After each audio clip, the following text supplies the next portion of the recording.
নমস্কার। আজ 2রা শ্রাবণ, তারাপীঠ ভৈরব শ্রী বামদেবের তিরোধান দিবস।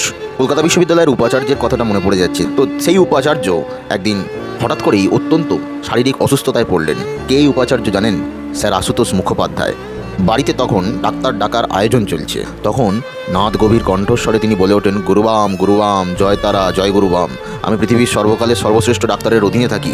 তারা একবার স্পর্শে যেমন অন্ধলোক দৃষ্টি পায়, পঙ্গু সচল হয়, তেমন শুধু জয় তারা মহামন্ত্র উচ্চারণ করে তিনি মৃত মানুষকে পর্যন্ত জীবিত করেন, যা কিনা সাধারণ মানুষের কল্পনার বাইরে। তবে এই ডাক্তারটির একটি বিশেষ ব্যাপার হলো, এনার ভিজিট লাগে না, এনাকে মনে মনে স্মরণ করতে হয়, শরণাপন্ন হতে হয়। নিষ্ঠা ও বিশ্বাসের সবটুকু তিনি রাখতেন। অখণ্ড মহাকালের সদা চৈতন্যময় পরম পুরুষ, সৃষ্টি স্থিতি লয়কারিণী মা তারার অভেদ স্বরূপ বরপুত্র শ্রী বামদেবের ওপরে মাঝে মাঝেই তিনি কলকাতা থেকে ছুটে যেতেন মহাপীঠ তারাপীঠে। শ্রী বামদেবও তাকে স্নেহ করতেন।